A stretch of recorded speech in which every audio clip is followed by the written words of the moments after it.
The Shift is a movie that takes place in a world in which there are many worlds. The Shift is one man's harrowing journey through the multiverse.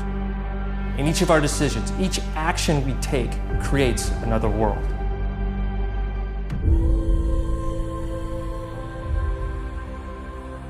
I don't know anyone who doesn't like sci-fi if it's done correctly. The Shift is a really, really solid script that makes you think. Brock, our director and writer, has spent so much time developing the story. He's world building, and it's impressive to watch. When you have projects like The Shift out there,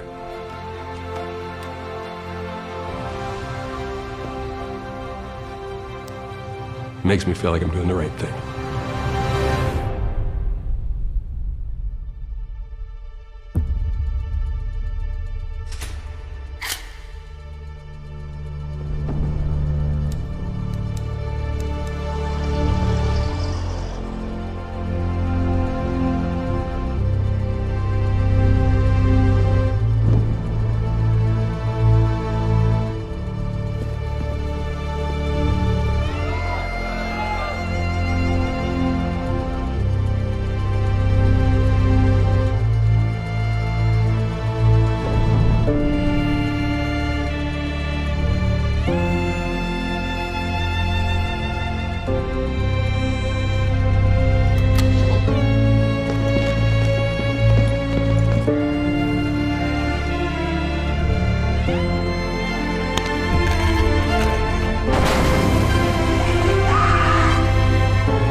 What time is it?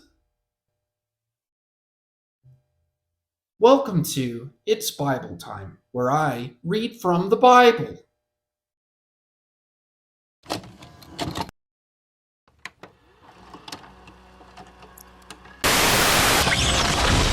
You're watching It's Bible Time, where I We're in.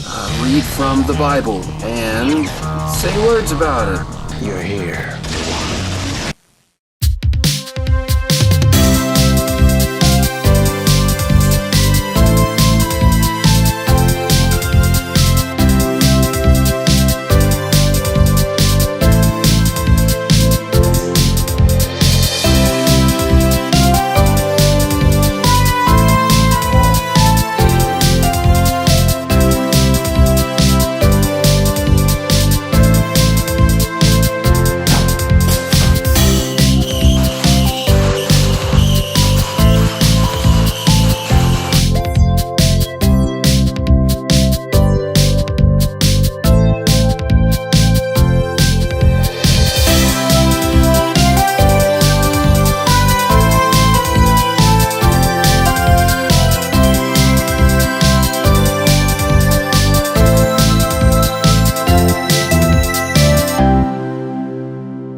This show's official stance in anything is to be found in the content of the show.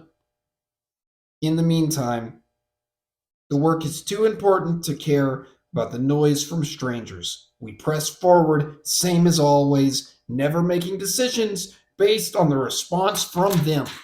In today's news, everyone's losing their minds over this.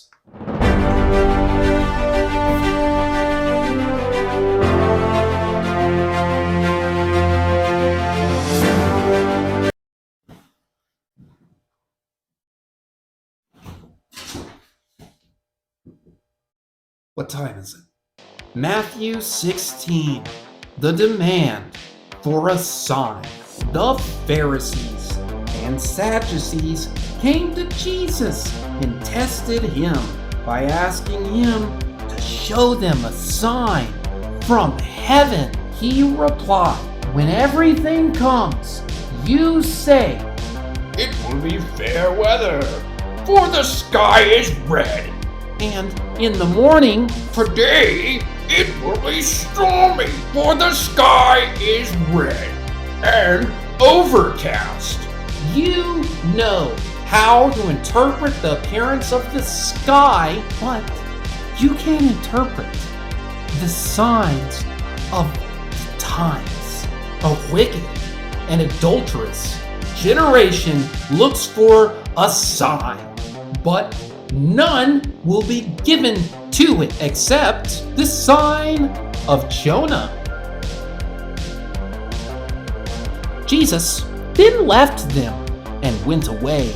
The yeast of the Pharisees and Sadducees. Welcome to It's Bible. When they went across the lake, the disciples forgot to take bread. Be careful. Jesus said to them, be on your guard against the yeast of the Pharisees and Sadducees. They discussed this amongst themselves and said, is it because we didn't bring any bread? Aware of their discussion, Jesus asked, you of little faith, why are you talking amongst yourselves about having no bread? Do you still not understand? Don't you remember the 5 loaves for the 5,000 and how many basketfuls you gathered? Or the 7 loaves for the 4,000 and how many basketfuls you gathered? How is it that you don't understand that I was not talking to you about bread, but be on your guard against the yeast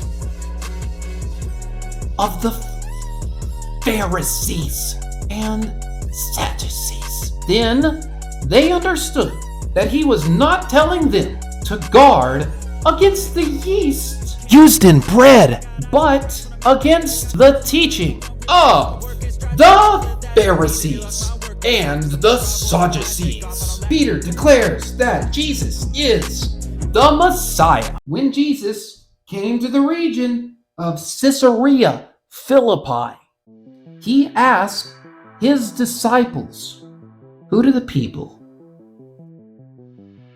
say that the Son of Man is? They replied, some say John the Baptist. Others say Elijah. And still others, Jeremiah, or one of the prophets. But what about you? He asked. Who do you say I am? Simon Peter answered, you are the Messiah, the Son of the living God. Jesus replied, blessed are you, Simon, son of Jonah, for this was not revealed to you through flesh and blood, but by my Father in heaven. And I tell you that you are Peter. And on this Peter, I will build my church, and the gates of Hades will not overcome it. I will give you the keys to the kingdom of heaven. Whatever you bind on earth will be bound in heaven, and whatever you lose on earth will be lost in heaven. Then he ordered his disciples to not tell anyone that he was the Messiah. Jesus predicts his death. From that time on, Jesus began to explain to his disciples that he must go to Jerusalem and suffer many things at the hands of the elders, the chief priests, and the teachers of the law, and that he must be killed, and on the third day raised from the dead to life. Peter took him aside and began to rebuke him. "Never, Lord," he said. "This shall never happen to you."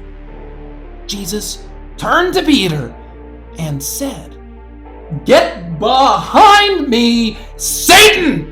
You are a stumbling block to me. You don't have in mind the concerns of God, but merely just human concerns." Then Jesus said to his disciples, "Whoever wants to be my disciple must deny themselves and take up their cross and follow me. For whoever wants to save their life will lose it, but whoever loses their life for me will find it. What good will it be for someone to gain the whole world and then forfeit their soul? Or what can anyone give in exchange for their soul? For the Son of Man is going to come in his Father's glory with the angels, and then he will reward each person according to what they have done. Truly, I tell you, some who are standing here will not taste death before they see the Son of Man coming in his kingdom."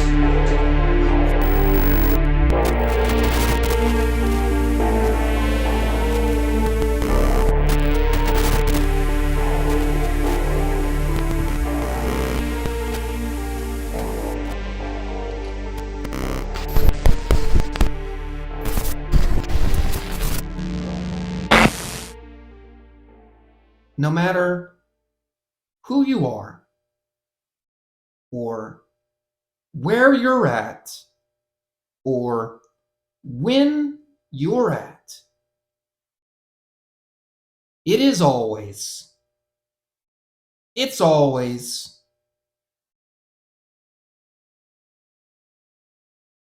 no matter whenever, wherever, whoever, whenever, it's Bible time. Amen.